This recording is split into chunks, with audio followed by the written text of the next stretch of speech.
Mas vamos lá, vamos pro começo. Uma das minhas primeiras alunas tinha medo de fazer prova. E eu passei, gente, muito tempo até entender o que estava acontecendo. Por que aquela menina tão inteligente estava fazendo aula particular? E ela era esforçada, sabe? Meu, ela tinha o estojo dela, tinha canetinha colorida, você pegava as folhas dela eram organizadas com cores, ela estudava super bem, a gente fazia os exercícios juntos, ela acertava, e aí eu acompanhei ela durante sei lá, eu não lembro quanto tempo que eu acompanhei ela, mas eu sei que chegaram as primeiras provas, e aí de repente eu tava mega ansioso, porque eu falei, mano, essa menina tá sabendo tudo, ela acerta todos os exercícios, e aí veio aquele desastre no boletim, aquela hemorragia no boletim, o boletim todo vermelho, assim, sangrando, assim, o boletim dela. E aí eu falei, meu, o que aconteceu? Aí ela virou pra mim e falou, não, eu fico muito nervosa na prova. Eu falei, agora que você me fala? Eu falei, então tá bom, então beleza, então a gente vai trabalhar esse nervosismo aí na prova. Aí, também tem isso, Aí entra uma questão, né? Qual que é o significado que eles dão pra prova? Porque eles dão um peso pra prova muito grande. Mas muitas vezes, não é com a gente falando isso que eles vão entender. A gente precisa fazer eles passarem por aquele momento, né? E foi a minha estratégia ali com a minha aluna. Eu tinha que fazer ela passar pelo momento de prova e entender o que estava acontecendo de errado ali. E aí, na aula seguinte, sem ela saber, cheguei lá com uma provinha ali, com uma prova pronta. Cheguei pra ela, coloquei na mesa e falei, tudo bem, como é que você tá? Tal, não, tô bem, não. Então tá bom, ó. A gente vai fazer agora uma prova surpresa. Gente, na hora que eu falei prova surpresa, a menina ficou branca. O quê? Aí eu falei, prova surpresa, tá aqui. E eu saquei da mochila e pá, pus na mesa ali a prova surpresa. Aí ela, não, mas eu não tava preparada. Aí eu falei, por isso que ela é surpresa. Então a gente vai fazer agora. Ó, não dá tempo da gente fazer a prova inteira, porque a gente tem ali... Eu tinha 1 hora de aula com ela, eu falei, não vai dar tempo de fazer a prova, porque a prova era muito extensa. Era a mesma prova do colégio dela, né? Uma prova de anos anteriores. Aí eu falei, mas a gente vai fazer o exercício tal, tal e tal, e os testes tal, tais e tais. Pode começar, você tem 15 minutos. Peguei o relógio ali, na época eu tinha um relógio. Aí eu falei, ela, não, mas 15 minutos não dá, Bruno. Aí eu falei, bom, agora você tem 14h50, pode, né, continuar aí. Não, mas... Quanto mais você enrolar, mais tempo tá passando. Gente, eu vi a menina começar a suar frio. E ela pegou o primeiro exercício da prova. Tinham 3 exercícios escritos e uns 4 ou 5 testes. E eu vi a menina suar frio e ela passou o tempo inteiro, os 15 minutos inteiros, no primeiro exercício.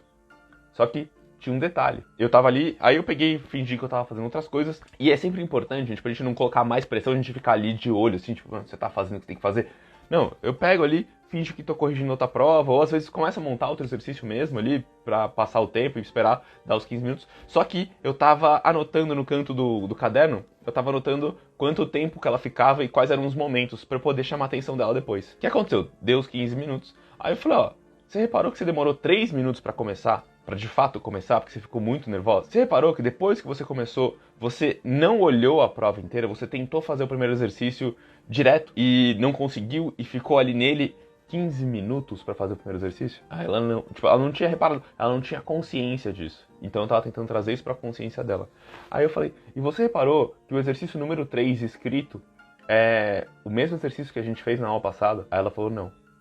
E o exercício 3, lá na minha prova, valia 2 pontos. Falei, então você deixou 2 pontos ali, que você podia ter feito, que você já sabia fazer, que era um exercício que estava boa, que você simplesmente não olhou a prova inteira. Aí ela ficou meio em choque, assim.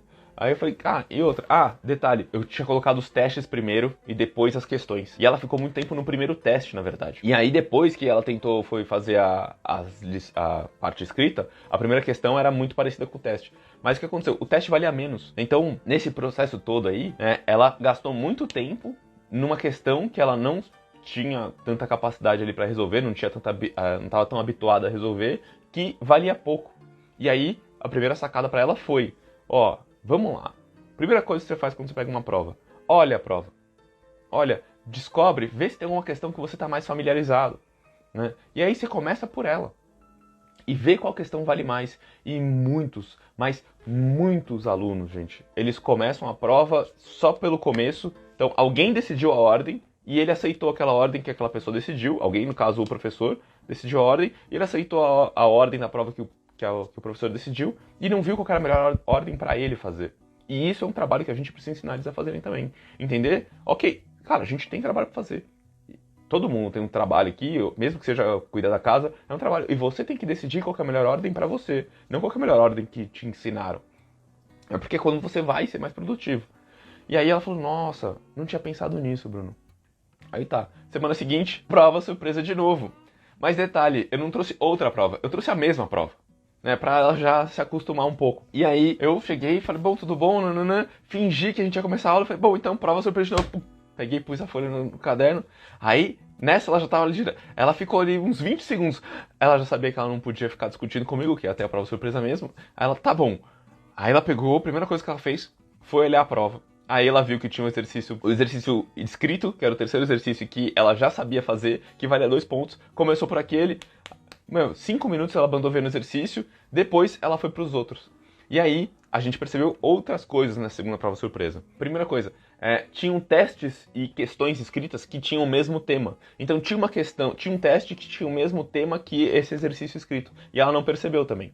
E aí a gente trouxe isso para a percepção dela. Ela demorou muito menos, ela conseguiu fazer muito mais pontos. E aí eu mostrei para ela, falei, se você só mudar a ordem das questões, a sua prova já vai ter mais pontos.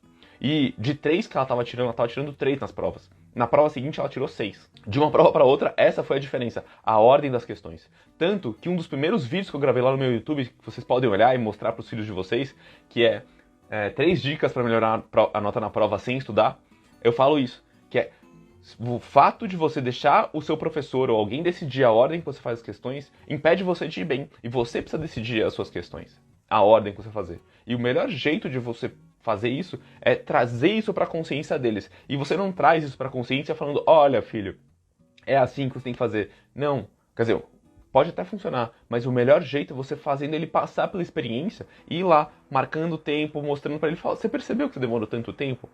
Nossa, não percebi. E ele precisa perceber, essa percepção precisa vir de dentro. Né? A gente precisa guiar ele para que essa ficha caia.